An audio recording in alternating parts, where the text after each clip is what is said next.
Well, good morning, good afternoon, good evening, wherever you are out there in the world. It's time for another episode of the SoundTraxx Soundbites podcast. This is our train talk for milepost 141. I'm George, this is Tom.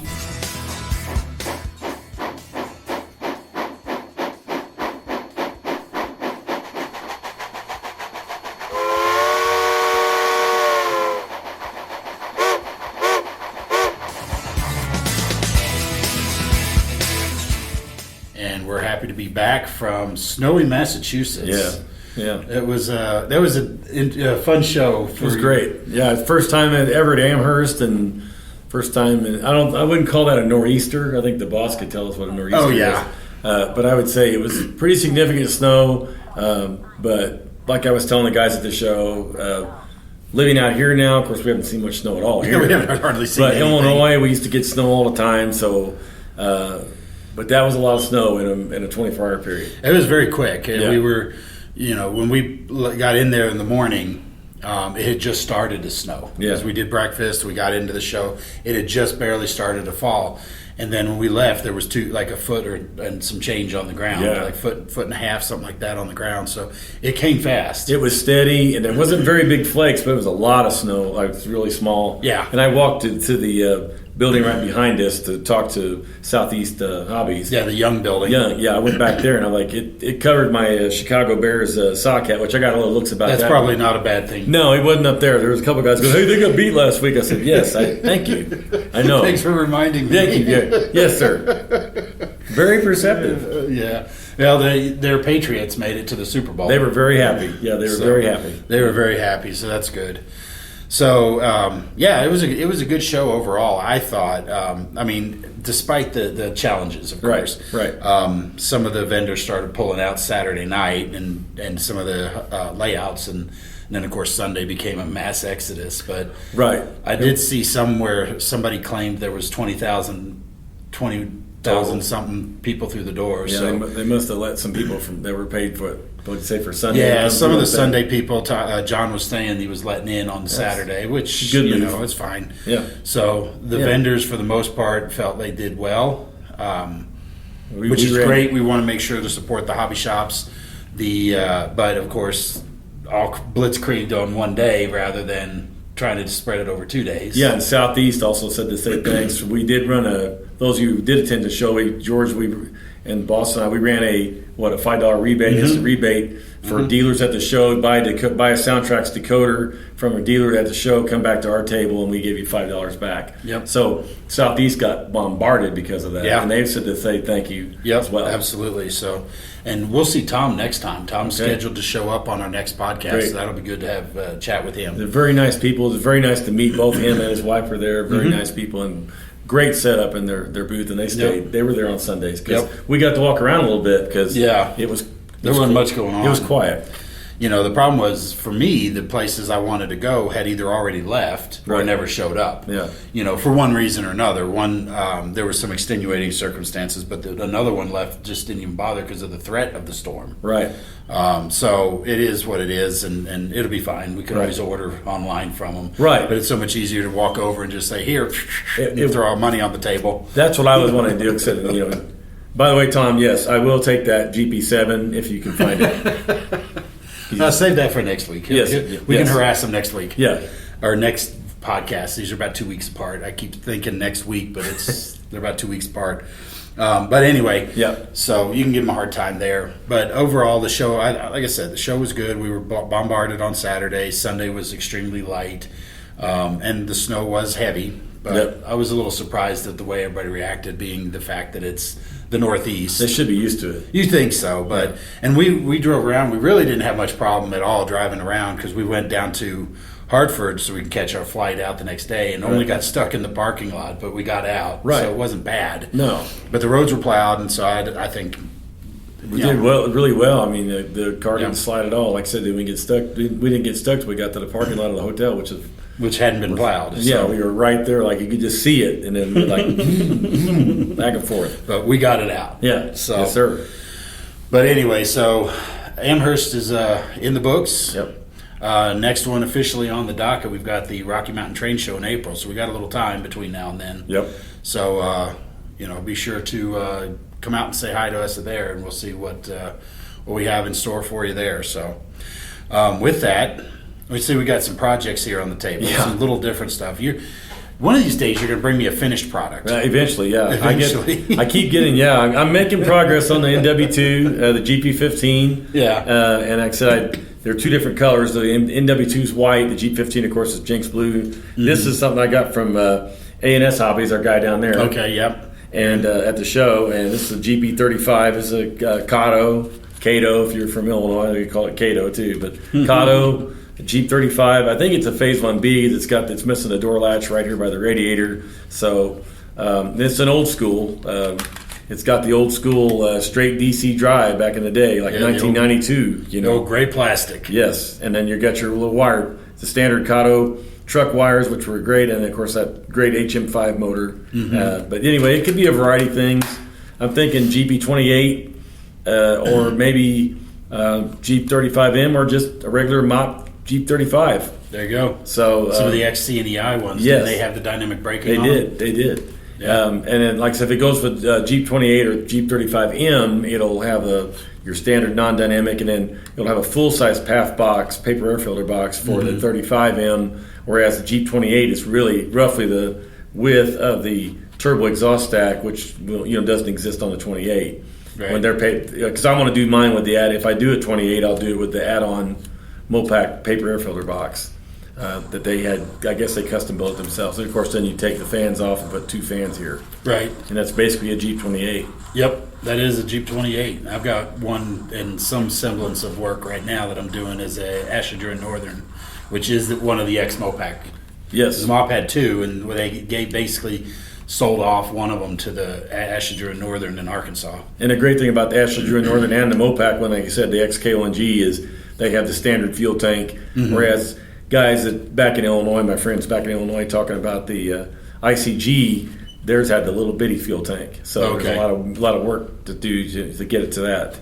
Cutting this down and then milling down your fuel tank block. Right. So, but anyway, well, the Kato would be a little tougher because of the way that it's designed. Yes. Yeah, I mean, you'd lose the motors screws here, and you'd probably have to use silicone to glue your motor in. Yeah. So this will stay. This will definitely be Mopac. Yeah, you never know. I mean, it could be Mopac, Jinx Blue, Jeep 35, or I was leaning 35M, but we'll see. Yeah. But anyway, it's great to have one of these. I haven't had one in a while, so I'm kind of excited about it. You mentioned Aaron. I picked up a few things from Aaron over the last month or so. Yeah. From him, including a couple of GP38s and a Kato SD40. Yeah. Custom painted for the Mopac. So yeah, he did a great job on those too. Those are really look great. I have to get those upgraded soon. Yes. Yeah. That's the other thing is thinking Blunami plug and play 8 on this one. Yep. Cut the light tubes down. Put your LEDs in there. Of course, truck lights, and then basic detailing. Just because that's the other thing that's great about some of these engines. They're got that aesthetically pleasing EMD look, but they also, because they're Mopac, were vanilla. I mean, they didn't have a whole lot of frills and stuff. No crazy SP light packages or nothing. It's pretty much just like that. That's They it. basically said we want 30 of those in the catalog.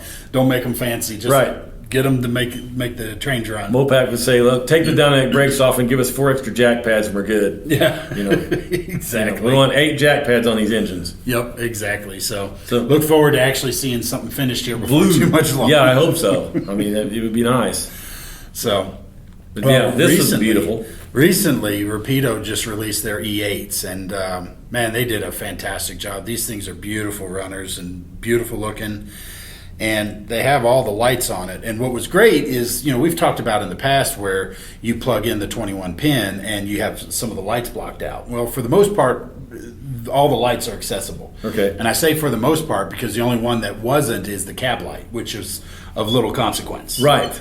And so what I did is I went in and modified it. And since they have the red, green, and white class lights, I took the red class lights off because you're never going to need red class lights on an E unit. That's always the lead. They didn't do push-pull service with these.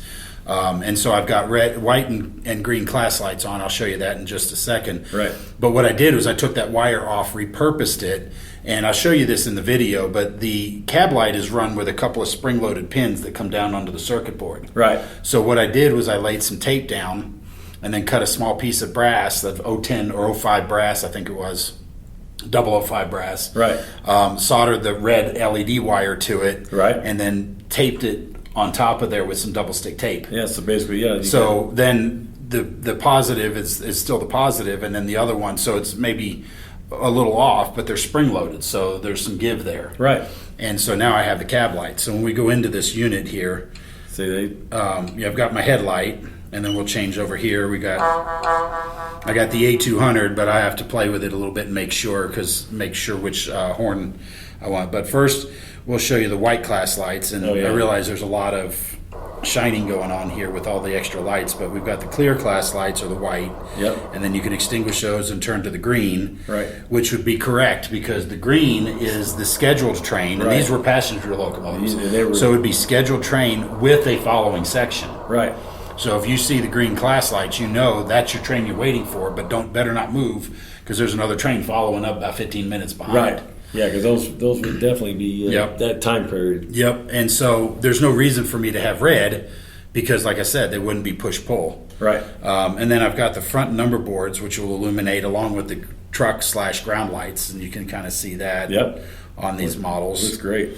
And then, like I said, I did go ahead and illuminate the cab light, and there you go. So And so for those of you watching on YouTube, we'll have the video on how I did this very soon. Right. Because the other one, I got partway through it and realized I didn't have the current keeper at home I thought I had. Right. So I paused it, and I'm going to finish that shoot tonight as of the shooting of this podcast. And so it'll be on our YouTube channel here very soon. Yeah, it looks great. And they did a great job on their interiors, too. Right. It's really nice. Yeah, those interiors are just screaming for crew. Yeah, they are. And they'll get crew in there. Yeah, I just didn't do it this time. It's nice to see it. They even got the visors on the windshield and everything. Yep, absolutely. Yep. And then, of course, there's the front Mars light, which is on the front of it. Now, my personal opinion is it's a little dim, but what they did is they have a single circuit board down on the bottom where all the lights are, and it's going up and angled through a plastic light tube. And so it loses some of its brilliance. I guarantee you, if you took the shell off and looked straight down, it'd be bright as hell to your face. But it's relying on that angling. So I'm debating how and if I want to address it. Yeah, the C36-7, totally different era. But and Kevin, GE Kevin. But anyway, it had the same issue. It had the lights seemed a little dim because of the light tubes in it. But otherwise, like you said, I was able to get around them too the same way. Not exactly. That's a brilliant idea with the, getting around the cab light. But the same thing is the case. It has something to do with the light tubes. So yeah, the other thing I don't this particular one, there's only a single Mars light. The other light in the top and the upper nose light is actually supposed to be the red emergency. Right. There's no separate control. And if you look closely, it's hard to see, especially at like an angle, but they both kind of flash. Yeah. The red's a little dimmer, so it's harder to see, but the white is flashing. Yeah. Well, there's no separate LED for the red. Right. It's like, well, we're going to paint this red to show it, but we're just going to make it flash with the regular Mars light. It's really a shame they didn't do that, because it's a beautiful. They did a really good job on the light. The light. The light housings are fantastic. Beautiful. Yeah. So what I'm probably going to do is I'm going to take the cab light out and just run a wire down the front nose of this, and then go to where the red emergency is. Yeah. And then just drill it out, put in a red LED, and then connect right to it, and then run that up in lieu of the cab light, because the cab light's neat, but is that something I need? No, not really. No, it's way too bright for starters. But you can dim that down. It's dimmable, of course. Yeah, but I would think I would rather have the operating red emergency over the cab light. Me too. So that's kind of what I'm going to do with it, I think, just because then it'll make mine unique as well. Right. So, absolutely. But I still haven't figured out exactly how I want to do it or when I'm going to do it, but it'll probably be after I'm shooting the other video. I'm just going to do the video just like I did here. Mm-hmm. And then following videos that I've done in the past, like there was one where I added the class lights to the Athearn GP7s. Right. And you can follow that and just kind of infer how that red light's going to be illuminated. But, right. I'll tell you what, they did a beautiful job. The painting, and the lettering is crisp. Oh yeah, the striping is beautiful, and I'm telling you what, they did a beautiful job. Fit and finishes is awesome. Oh yeah, this looks great. That's a great looking engine. The only two things I need left to do, of course, not regarding the light, is I need to put some light weathering on it, because these were the flagship models. These are the flagship locomotives, so they were going to be running clean. Right. So we'll put some soot exhaust a little bit on the top, maybe a little dirt on the trucks. Yeah. But the other thing I need to do is put my rubber air hoses on there. Yeah. Magnetic rubber air hoses, because they're on both sides and they've got them all, so you may as well make them work. Right. Oh yeah, that just kind of completes it really, because it looks cool with the trip pin gone, and when you got your engines coupled, when your locomotives are coupled, George's engine's got the air hoses connect, and it just adds to the realism. It really does. And so, but these are, I modeled 1978. These things were long retired by the time I model. Right. But in my world, the Missouri Pacific did a steam program, and UP copied their steam program and came on with the 844 and then the Challenger. So this is part of their heritage fleet. So this would be part of their heritage fleet. Right. These two units, because I got two of them. Why not? And then I can run them with that Mountain I've got, or I can run them with the brass 484 that I have. That'll get Georgified at some point. Right. I mean, why not? That thing. Yeah, but they look beautiful. They're beautiful. Rapido did a great job on that. I mean, this is a really nice job. And the fact that you can access all the lights pretty much. Like I said, the cab light, I don't care that much. But like I said, I repurposed that red class light to be able to make it happen. So good for them. Great model. No problems. And it's easy to work on. You just pop the shell off and everything's right there on top. Yeah. And it sounds fantastic. It does now. It does now. Yes. So I did. I bought the non-sound versions, and of course I did.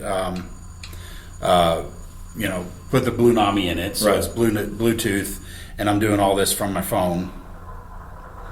So we're going to fire it up. Now you'll see here the first prime mover start, and it'll settle in. Then the second will start up.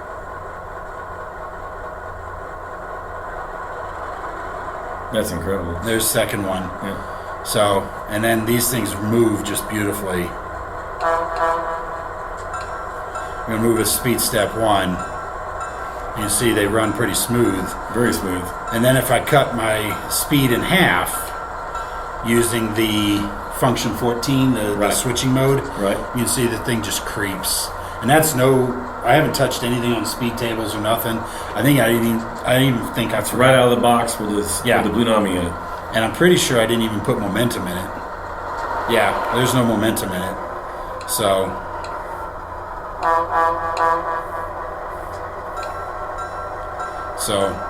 there's no momentum in braking in it yet. That's how soon it's been since I finished it up. Right. I'm going to turn off the cab light. Now, one of the other things, I know I've been asked this a lot, maybe you have too, but with the cab light, I've had a lot of people that ask that when the locomotive comes to a stop, the cab light automatically illuminate. And you can do that. Right. I'll show you here using the CVs, because this will work on whether you're using Tsunami 2 or the Blunami. But we go into, and the cab light is my FX5. So we're going to go into settings, and I'm going to do this on CV settings, page 1. You have the first set of CV mapping. Right. And this is the function buttons that turn on which sound effect. Right. And you can see the FX5 here is on 27, which is where I had it labeled as cab light. But if we scroll down to the higher CVs, CV 385 through 392, that's where you can trigger sounds and lights automatically. The 385 to 392 is just the lights, but it goes up to 440. Right.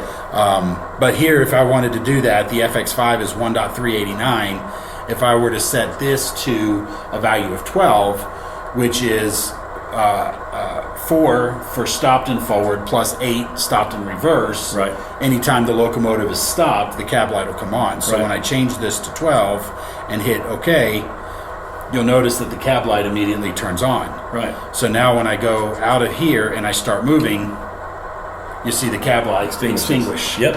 So that's one of the little tricks that you can do. And you can do that with any lighting function you want. Yeah, any lighting function. You can do that on the Tsunami 2 or the Blunami. Yep.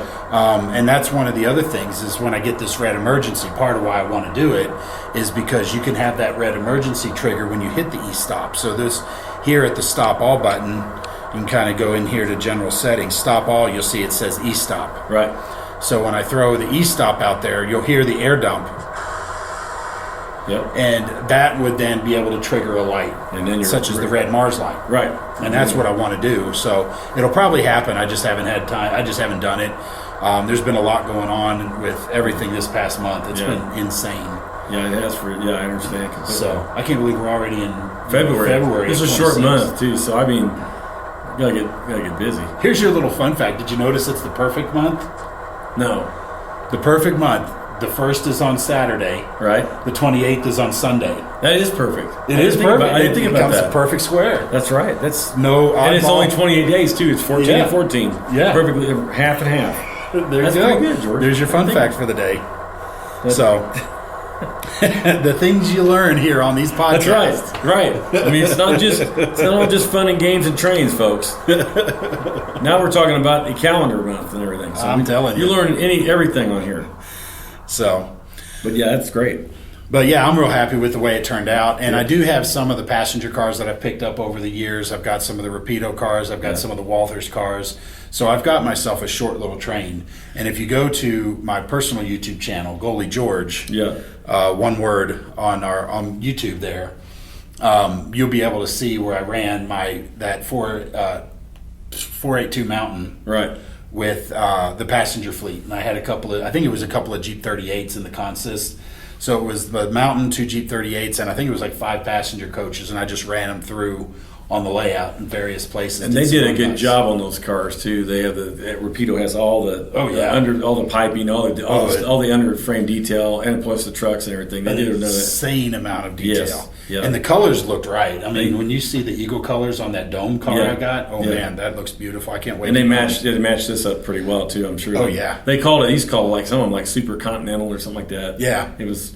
Jason always has some interesting names for those things like that. Yeah. Sure, we'll leave it at that. Yeah, they're interesting. Very interesting. Very interesting. So. Yes, but great models nonetheless. Yeah, there you go.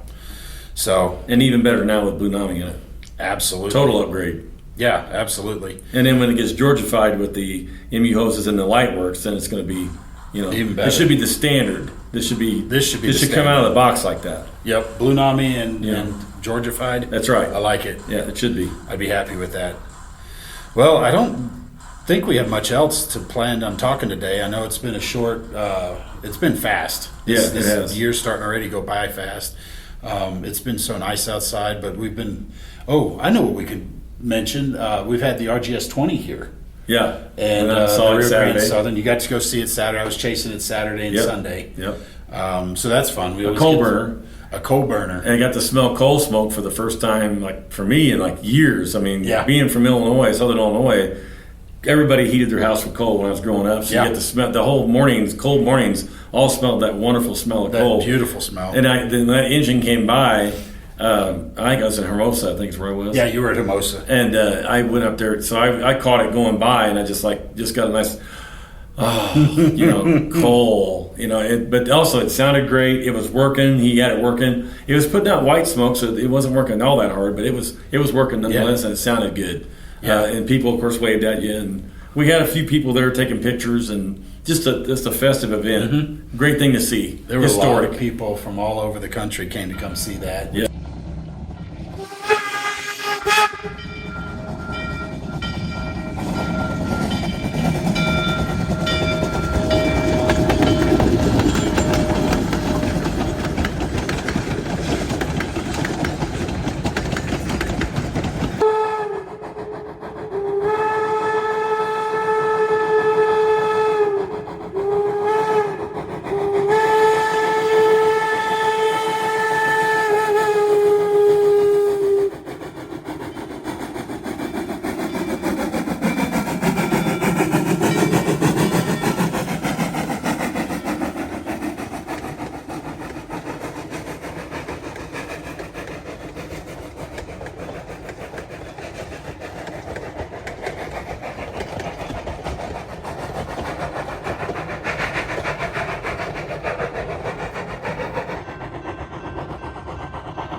is fantastic.